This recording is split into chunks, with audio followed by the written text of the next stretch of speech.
Gálatas, capítulo 2, 15 ao 21. Amém? Todos acharam?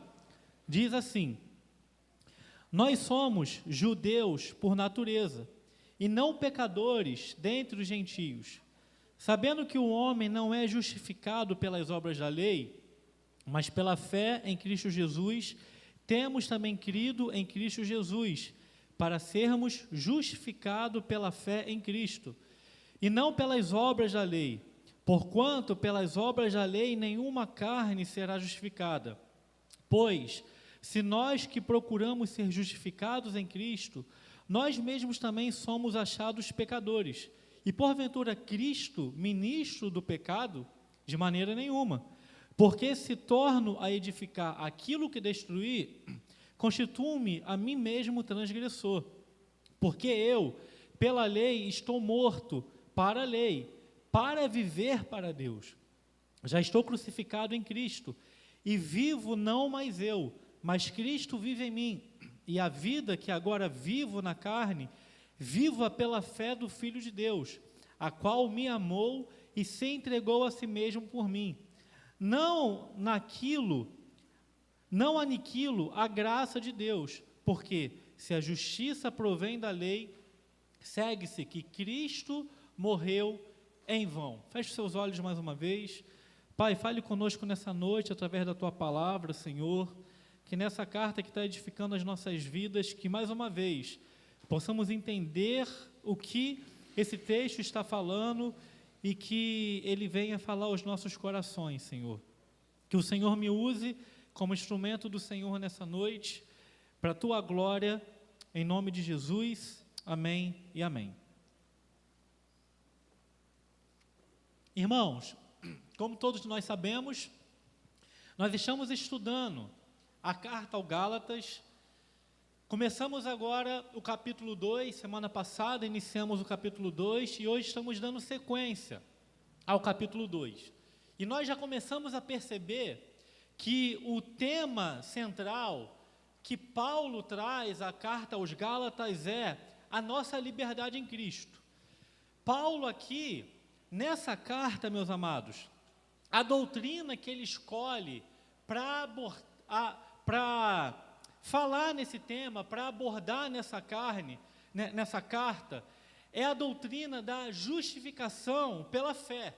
A doutrina da justificação pela fé através da graça de Cristo. Então, quando a gente começa a olhar para essa carta, nós vamos ver que desde o início, meus amados, Paulo, ele tem falado sobre isso, que a nossa liberdade, ela está em Cristo, e que nós somos justificados pela fé. Quando a gente começa a olhar essa carta, nós vamos ver que a carta de Gálatas tem 6 capítulos, e Paulo dedica pelo menos 5 capítulos inteiros, quase que inteiros, para falar a mesma coisa, que nós somos justificados pela fé. Então, isso já começa a mostrar, meus amados, o quanto essa doutrina, ela é importante para a gente entender. Isso já começa a mostrar, meus amados, o quanto essa doutrina ela é importante para a gente compreender essa perspectiva da liberdade que nós temos em Cristo Jesus. Porque, meus irmãos, se em uma carta que tem 6 capítulos, Paulo dedica apenas o último capítulo para fazer as aplicações, ele quer mostrar que a grande porção que ele quer trabalhar nessa carta é que você é justificado pela fé e não pela lei, que você é salvo pela graça e não pelas obras. E nós vamos ver que Paulo, ele fica falando isso nessa carta de diferentes maneiras, mas uma coisa nós temos que entender nessa noite: se ele está enfatizando tanto isso, é porque, meus amados, ele quer nos ajudar a compreender um pouco mais como é importante a gente compreender essa doutrina. Porque, veja só, nós estamos vendo aqui que lá no primeiro século, quando Paulo escreve essa carta, aqueles irmãos estão com uma dificuldade. Qual é a dificuldade? Os judaizantes, eles estão discutindo ainda se é possível ser salvo, cumprir os ritos e regras. Eles estão discutindo ainda, a discussão deles, que a salvação é possível eles cumprindo os ritos da lei judaica. E a gente pode pensar, não, eles estão discutindo isso, mas Paulo está lá. E Paulo, então, ele vai resolver esse problema. Só que quando a gente começa a olhar a história da igreja, nós vamos ver que se passam 15 séculos. E aparece um homem em 1517 chamado Martim Lutero, e ele também vem agora desafiando todo o papado, toda a igreja católica, trazendo de novo a mesma mensagem, trazendo de novo, meus amados, a mesma perspectiva de que o justo, ele vive pela fé. Então nós vamos ver que esse problema é um problema que atravessa séculos e séculos.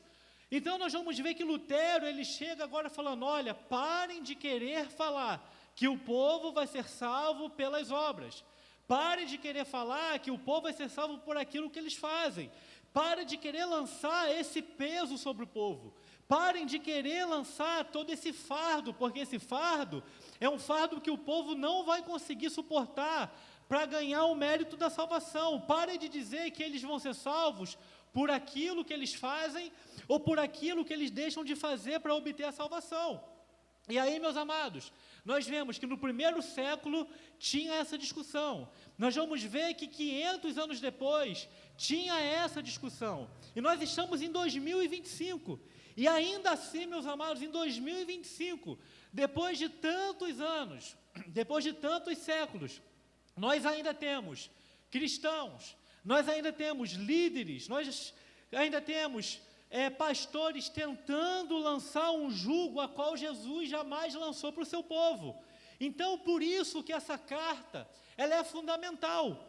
Por que, meus amados? Porque o interessante aqui, nessa carta, e é o que nós vamos perceber, é que você pode ter nascido de novo. Ou algumas pessoas falam, você pode ter recebido o Espírito de Deus, ou ser batizado com o Espírito Santo, não importa, a nomenclatura, tudo é a mesma coisa. Você pode ter nascido de novo, você pode estar cheio do Espírito Santo, ser cheio do Espírito Santo, mas isso, meus amados, não te torna imune ao legalismo que tenta todos os dias contra a nossa mente e contra o nosso coração. O que nós vimos semana passada? Nós vimos semana passada exatamente isso. Nós vimos que Pedro, ele tropeça nisso. Pedro, ele nasceu de novo.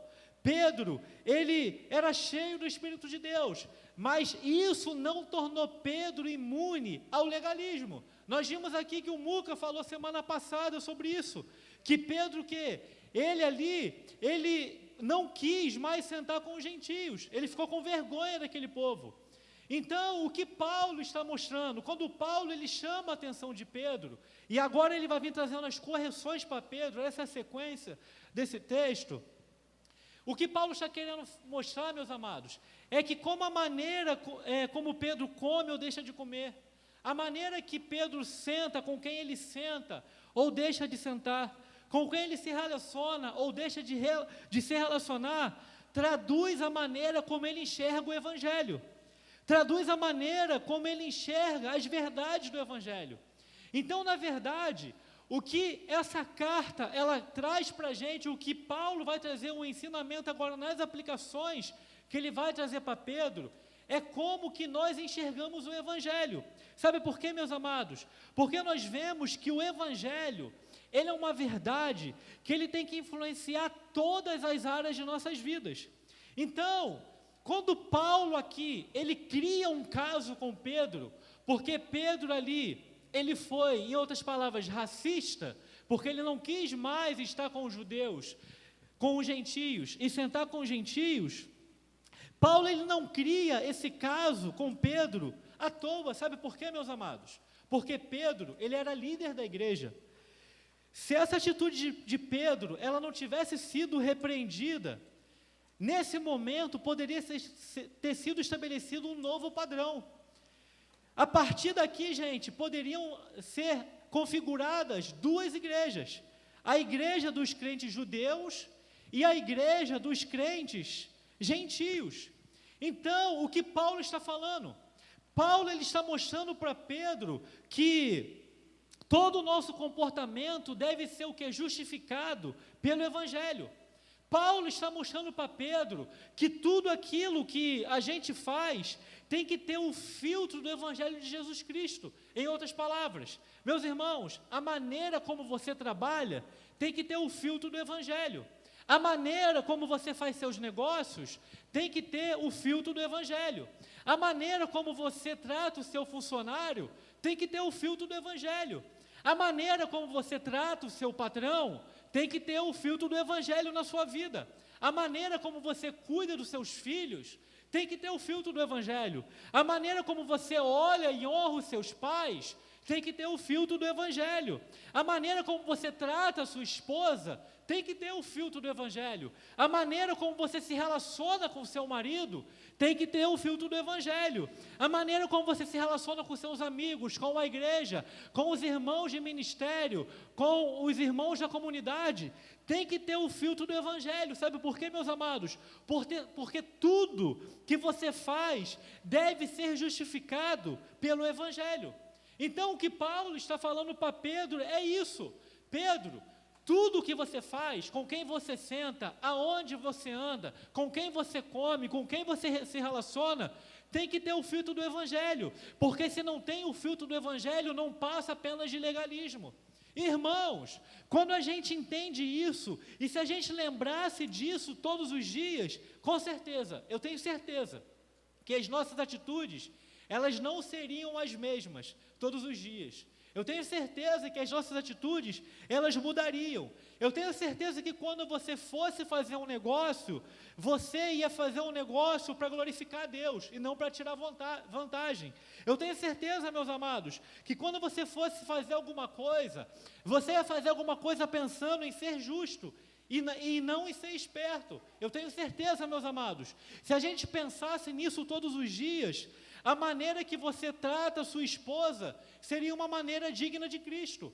A maneira que você trata o seu marido seria uma maneira de uma esposa digna de Cristo, que é uma esposa piedosa. A maneira como você discipula seus filhos seria uma maneira que seria digna de Cristo. A maneira que você honra os seus pais seria uma maneira digna de Cristo. Sabe por quê? Porque o Evangelho, ele é o filtro da vida. E é esse ensinamento, então, que Paulo está trazendo para Pedro, quando ele faz essa exortação a Pedro. E aí nós chegamos aqui no versículo 14 de semana passada, e o 15 e o 16, para a gente começar agora a ver como que Paulo, depois de ele chamar a atenção de Pedro, ele agora vai mostrar para Pedro como que é o filtro do Evangelho e o que o Evangelho faz na vida dele. Então vamos lá, versículo 14, diz assim: mas quando vi que não andavam bem e diretamente conforme a verdade do Evangelho, disse a Pedro na presença de todos: se tu, sendo judeu, vive como gentios e não como judeu, por que obriga os gentios a viverem como judeus?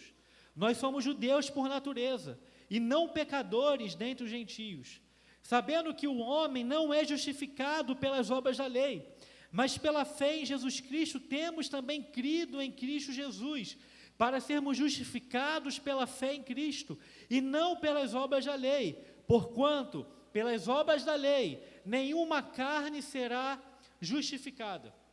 Irmãos, é muito importante o que Paulo, ele faz aqui. Sabe por quê? Porque Paulo, mesmo exortando a Pedro, Paulo, ele não exclui Pedro. Mas Paulo, mesmo exortando a Pedro, Paulo, ele inclui Pedro, ele fala: Pedro, ele chama Pedro e fala: Pedro, você não é uma vergonha. Pedro, ele não fala assim: Pedro, você é uma vergonha.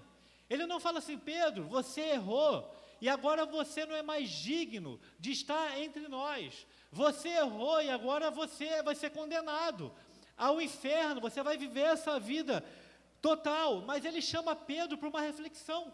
Ele fala: Pedro, rapaz, nós somos judeus, Pedro.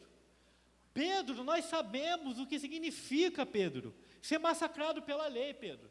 Pedro, nós sabemos, Pedro, o que significa botar a cabeça no travesseiro, Pedro, e não conseguir dormir porque a gente não se sente bom o suficiente, Pedro.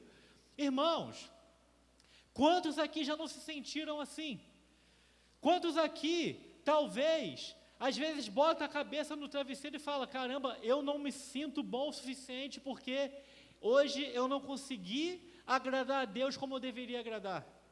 A gente, às vezes, nós vivemos assim. E aí, meus amados, talvez você tenha ouvido um evangelho que, de repente, é um evangelho que foi apresentado para você e exposto para você de um Deus que te causou espanto. Talvez o evangelho que foi apresentado para você é um evangelho que é difícil de colocar a cabeça no travesseiro pensando que o Deus que deveria, meus amados, te amar, Ele está te vigiando o tempo todo prontamente a te punir. Às vezes é difícil, meus amados, a gente viver em paz com um Deus que a gente sente que nada do que a gente faz é suficiente. Como, por exemplo, o dia bom e o dia ruim. Às vezes a gente tem um dia bom e a gente fala, não, hoje meu dia foi bom, então Deus está se agradando de mim, Deus está comigo. Mas quando chega o dia ruim, e às vezes a gente coloca isso na balança, gente, e isso é uma doideira. Porque às vezes a gente começa a viver uma vida achando que tudo que a gente faz não é bom. E tudo sempre Deus está pronto a me punir. E talvez eu fico vivendo uma vida religiosa, colocando um peso que não é para ser colocado. E Paulo está falando para Pedro, Pedro, nós sabemos o que é viver esse sentimento, de que nunca é suficiente, Pedro. Mas no versículo 16, Paulo, ele faz uma declaração maravilhosa para Pedro. Na metade do versículo ele fala assim, Pedro, também temos crido em Jesus Cristo. Ele fala, também temos crido em Jesus Cristo. Ou seja, Pedro, por mais que você fez isso de errado, por mais que você viveu essa vida legalista, Pedro, nós estamos em Cristo. Pedro, não é assim, Pedro, você tomou uma atitude e agora você vai para o inferno. Mas sabe o que Paulo está falando com Pedro? Paulo aqui está fazendo duas coisas com Pedro nesse texto. Em primeiro lugar, ele está mostrando para Pedro que eles estão do mesmo lado, que eles fazem parte de uma mesma fé, de uma mesma vida com Cristo. Ele não exorta Pedro com uma ameaça, meus amados, em segundo lugar, mas ele exorta Pedro com amor. Você já passou por isso alguma vez na sua vida? Você ser ameaçado por cristãos? Já? Tipo, está fazendo isso? Tu vai para o inferno, miserável. Irmãos, às vezes nós vivemos a nossa vida sempre debaixo de uma acusação, de ameaças. Ele não está ameaçando aqui Pedro, mas ele está exortando Pedro através da graça, meus amados. Ele está falando, Pedro, olha como nós vivíamos, Pedro. Pedro, olha o que Deus fez por nós, Pedro. Pedro, veja, Pedro, a forma que a gente vivia preso à lei. Mas olha a liberdade que Cristo nos deu. Olha, Pedro, como a nossa consciência foi apaziguada. Irmãos, essa é a melhor maneira de exortar um irmão. Mesmo que o irmão seja achado em falta, a gente não tem apenas, meus amados, que apontar o que ele fez. Claro que é necessário apontar o equívoco. Mas, meus amados, o mais importante, quando a gente vê quando algum irmão cometeu algum equívoco, meus amados, é lembrar de quem ele é lembrar de que o que Cristo fez por ele, é lembrar de quem ele é em Jesus Cristo. E Pedro aqui caiu nesse legalismo. Pedro aqui, ele tinha tudo para ser apontado como o maior pecador, como aquele que não consegue amar as pessoas, como aquele que não consegue agora trazer as pessoas para perto. E Paulo chama a atenção dele e fala, Pedro, lembra quem você é. Você não é essa pessoa, Pedro. Você é a pessoa que Cristo te transformou em uma nova criatura, em um novo ser. Lembre-se, Pedro, nós somos, Pedro, justificados por Cristo. Nós somos, Pedro, justificados pela fé em Cristo. Irmãos, sabe o que é ser justificado? Ser justificado, meus amados, é o contrário de ser condenado. Ou seja, ser justificado é ser absolvido. Ser justificado, meus amados, é ser absolvido pela obra que Cristo fez. É por isso que eu tenho falado tanto aqui sobre a satisfação em Jesus. É por isso que eu tenho falado tanto aqui sobre a nossa vida de relação com Jesus. A nossa vida de relação com Deus está satisfeito nessa relação.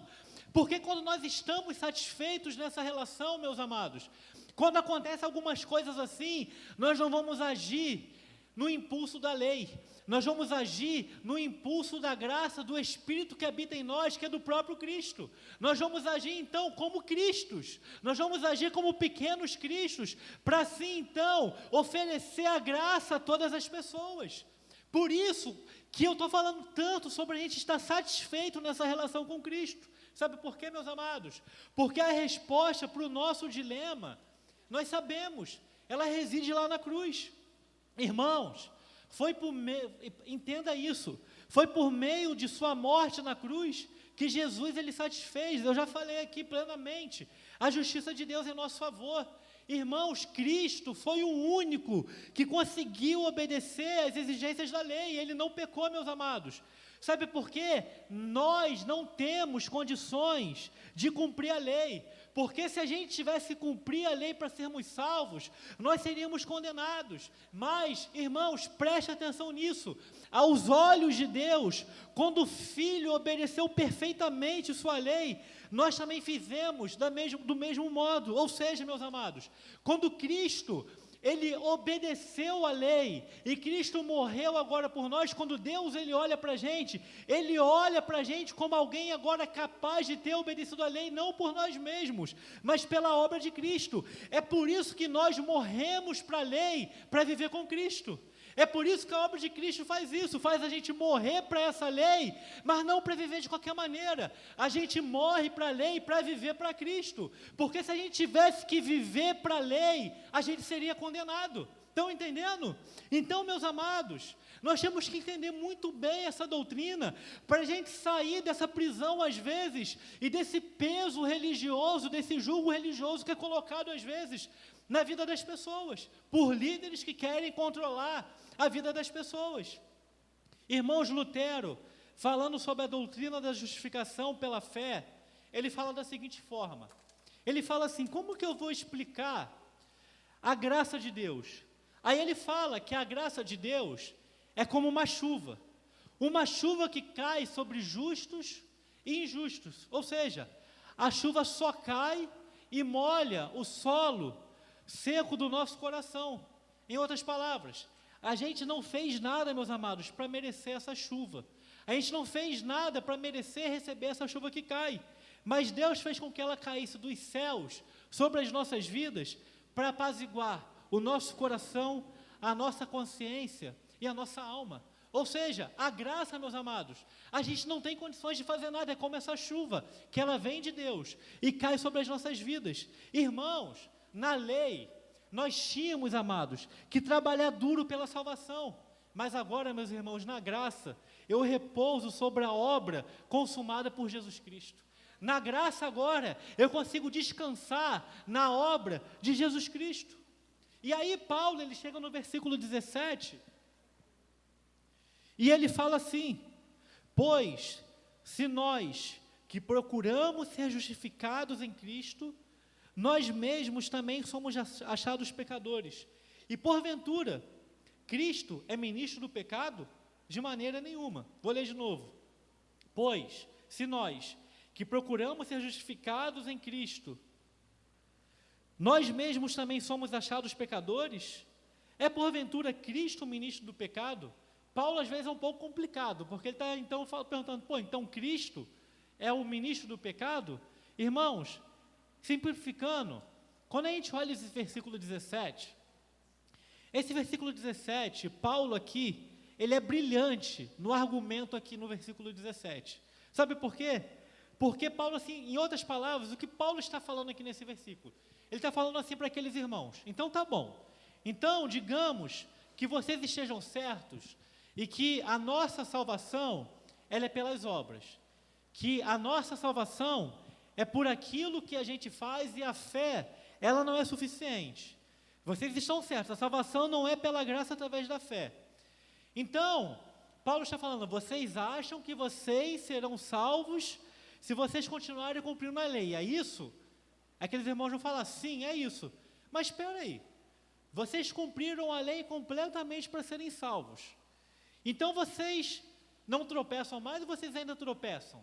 Eles falam, não, a gente tropeçam. Mas vocês cumpriram a lei para serem salvos. Então, se vocês cumpriram a lei, tem essa força, então vocês não quebram mais a lei. Ou vocês quebram a lei? Eles falam, a gente quebra a lei. Então, se vocês quebram a lei, Cristo é conveniente com isso? Em outras palavras, ele está falando, meus amados, Cristo é o culpado de vocês não conseguirem cumprir a lei de maneira nenhuma. Cristo, aí ele termina falando no versículo 17, Cristo é ministro do pecado, Cristo não é o ministro do pecado. Sabe por quê? Porque Cristo, ele cumpriu a lei sem pecar. Quem peca cumprindo a lei são vocês. É por isso que a sua obra não é válida, só é válida a obra de Cristo. Então Paulo, ele é brilhante nesse versículo, porque ele quebra agora qualquer argumento deles de falarem que é pelo mérito deles, que é pela obra deles, porque Cristo, ele não tem pecado. Como que eles vão falar que Cristo é ministro do pecado, se Cristo, ele conseguiu cumprir a lei sem pecado, e eles cumprem a lei e pecam, acho que são salvos, entenderam? Então, olha como Paulo é brilhante. E aí, então, ele chega no versículo 17, e aí ele quebra agora completamente. Ele fala assim, no 18, ele fala assim, porque se torno a edificar aquilo que destruí, constitui-me a mim mesmo transgressor. Ou seja, em outras palavras, sabe o que Paulo está falando? Ei, vocês parem de construir o muro que Cristo já destruiu.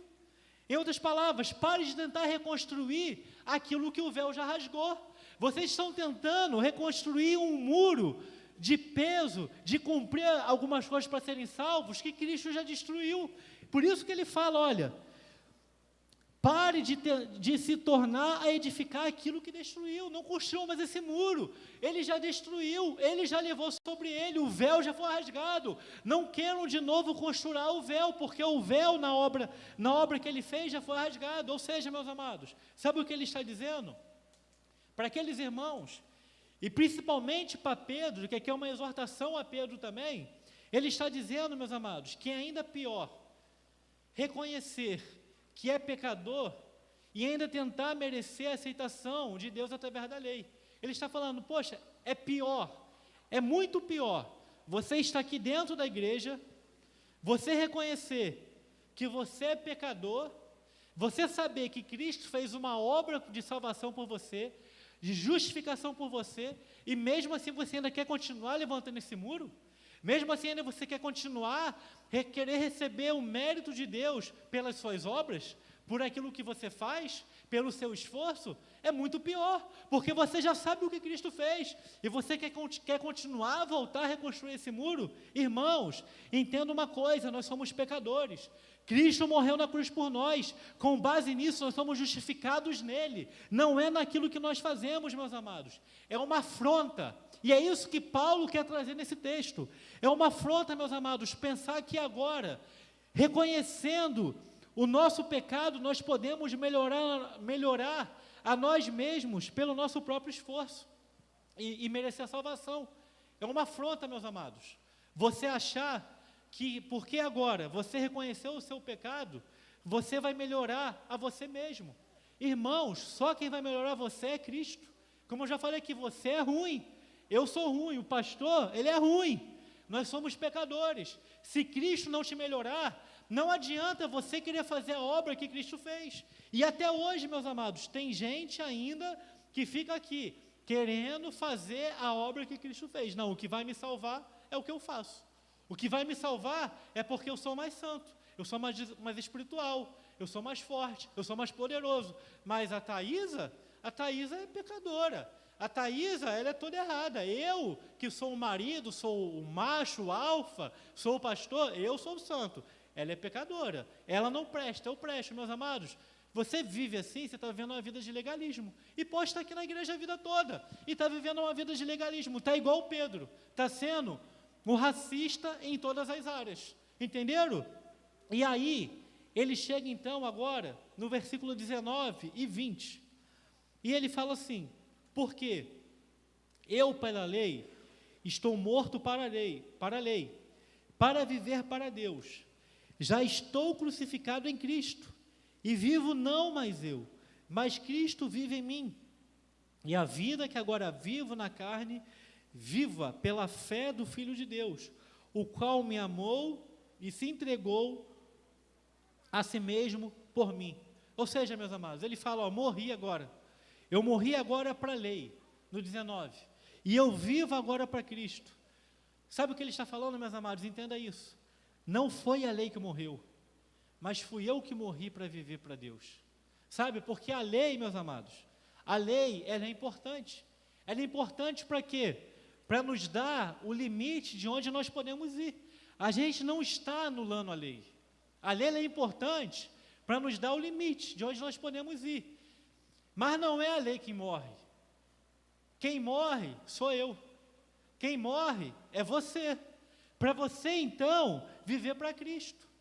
Mas vai viver o quê? De qualquer maneira, quem não entende essa questão da salvação pela graça, da liberdade que nós temos em Cristo, essa é uma acusação que as pessoas falam. As pessoas, não, você morre, Cristo fez a obra, né, está tudo certo, você é justificado, então agora você vai viver de qualquer maneira. Irmãos, eu não vou viver de qualquer maneira. Quem não entende a questão da graça, a questão da justificação, começa a falar sobre isso. Não, eu tenho que fazer alguma coisa, porque senão eu vou viver de qualquer maneira, eu vou estar liberado para pecar, se eu achar que agora eu tenho liberdade em Cristo. Meus amados, entenda, quem morre sou eu. Então, meus amados, eu não vou viver de qualquer maneira, eu vou viver para Cristo. Se eu vou viver para Cristo, é óbvio que eu não vou pecar, é óbvio que eu vou lutar contra o pecado. É diferente de eu querer viver para não pecar, para agradar a Deus. Irmãos, eu já morri para a lei, eu vivo para Cristo para não pecar. Eu não vivo para cumprir uma lei disso, isso pode, isso não pode, isso eu vou fazer, isso eu não vou fazer para agradar a Deus. Eu não faço isso porque eu já estou vivendo com Ele. É completamente diferente, gente. A gente sai de um peso de viver essa vida sempre, toda hora, todo mundo nos acusando de que tudo que eu estou fazendo está errado, de tudo que eu faço não é suficiente, realmente não é. Se não for Cristo na tua vida dando misericórdia, tudo que a gente faz nunca será suficiente, mas Cristo nos dá a graça dele. É isso que a gente tem que entender, meus amados. E aí, nós começamos a ver que então, qual é então, meus amados, a motivação para a gente viver para Cristo? A motivação, ela está no versículo 20, que ele fala assim, já estou crucificado com Cristo, e não vivo mais eu, mas agora Cristo vive em mim, e a vida que agora vivo na carne, viva pela fé do Filho de Deus, o qual me amou e se entregou a si mesmo. Ou seja, meus amados, o medo de viver para Cristo dá lugar agora à gratidão de viver com Ele. É completamente diferente. Eu não vivo com Cristo agora com medo de Ele agora ficar ali. Você hoje vai para o inferno. Você hoje não acertou nada. Agora minha vida, meus amados, é uma vida de alegria, de gratidão. Eu não olho para Deus com medo. Eu não olho, Senhor, eu olho com alegria. Eu estou na presença dEle todos os dias. Ele está comigo todos os dias. Muda a minha forma de relacionar com Deus, meus amados.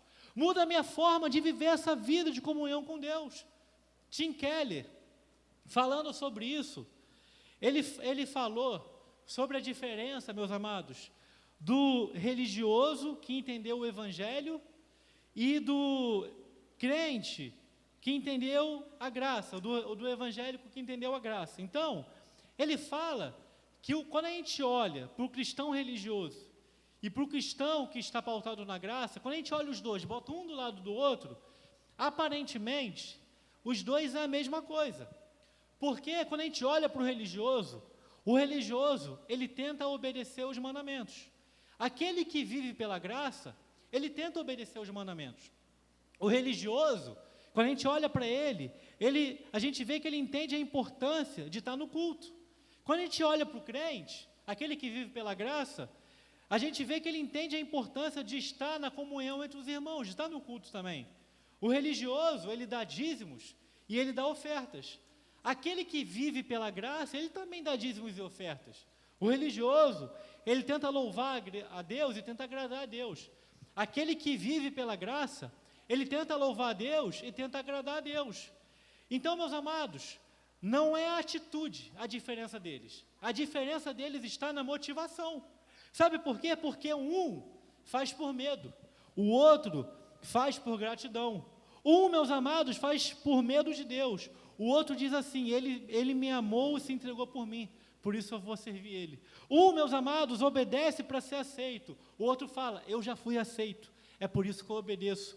Um, meus amados, ele dá dízimo com medo do devorador entrar, por exemplo. O outro dá dízimo em gratidão a Deus, porque Deus deu a sua vida por ele. Existe uma diferença, parece que é igual, mas a diferença, meus amados, é a motivação.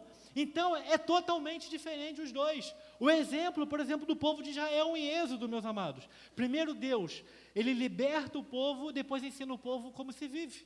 E aí, meus amados, para finalizar, ele chega no versículo 21, e ele fala assim, ó, não aniquilo a graça de Deus, porque se a justiça provém da lei, segue-se que Cristo morreu em vão. Para finalizar, irmãos, mais uma vez Paulo é brilhante. Ele coloca agora em um versículo as duas grandes verdades do Evangelho. Paulo, ele coloca a graça e a cruz junto aqui. Ele fala assim, ó, se é por mim e pelos meus próprios méritos, então Cristo morreu em vão. Então a graça não vale nada. É como, lembra no 11 de setembro, o World Trade Center? É isso? Os prédios que o avião bateu, todo mundo sabe. Lembra no 11 de setembro? Lembra dos bombeiros? Um monte de bombeiro subiu sabendo que ia morrer. Mas eles subiram para salvar aquelas pessoas. Ou seja, foi uma morte com valor. Mas imagina, meus amados, se não tivesse acontecido nada, e ali, mas imagina, se quando o avião tivesse batido, não tivesse ninguém no prédio, e os bombeiros subissem a si mesmo, ia ser uma morte, não ia fazer sentido eles subirem, ia ser uma morte sem valor. Então a morte daqueles bombeiros foi com valor, por quê? Porque eles subiram sabendo que iam morrer para salvar outras pessoas. Diferente se eles subissem sabendo que ia morrer para não salvar ninguém. Irmãos, o que Paulo está dizendo é isso. Se nós tivéssemos capacidade de nos salvar a nós mesmos, Cristo não teria sido colocado naquela cruz. A morte de Cristo, ela tem valor. Foi como naqueles bombeiros. A morte de Cristo, ela tem valor, meus amados. O fato de Cristo ter sido colocado naquela cruz é a prova que nós éramos capazes de nos salvar a nós mesmos. Foi por isso que Cristo foi colocado naquela cruz. Se Cristo não tivesse sido colocado naquela cruz, meus amados, a gente não teria condições. Ele só foi colocado naquela cruz porque senão a gente ia herdar a condenação e a morte eterna. Sabe por quê? Para mostrar que o Evangelho, ele é o filtro da vida. E quem traz esse filtro é a obra que ele fez. É por isso que a gente tem que viver essa vida com ele, meus amados. Foi uma morte de valor. É por isso que Paulo fala, não aniquilo a graça de Deus. Porque se a justiça provém da lei, ou seja, se a justiça de Deus, o que Deus fez, injustiça, se a justiça provém da lei, do que eu faço, então, Cristo morreu em vão. Ei, meu irmão, Cristo não morreu em vão por você. Foi uma morte de valor. Pare de viver um evangelho legalista. Um evangelho colocando um peso sobre você. Começa a viver um evangelho colocando um filtro do evangelho na sua vida, de que a graça, ela transforma todas as áreas da sua vida. A partir de hoje, quando você sair daqui, o seu relacionamento com a sua esposa vai ser dentro do filtro do evangelho. Você não vai agradar ela para agradar a Deus. Você não vai cuidar dela para agradar a Deus. Você vai agradar ela, e agora eu estou me amarrando aqui. Você vai cuidar dela, você vai agradar ela, porque você vive o filtro do que Deus fez na sua vida. Com seu filho é a mesma coisa. No seu trabalho é a mesma coisa. Nos seus relacionamentos é a mesma coisa. No serviço na igreja, no ministério, é a mesma coisa. Não tem que ter conflito de irmãos, não tem que ter ciúme de irmãos, não tem que ter, sabe por quê, meus amados? Porque eu não venho aqui para agradar a Deus, eu venho aqui porque Ele já fez essa obra, e agradar Ele faz parte de quem eu sou, é o filtro que eu vivo.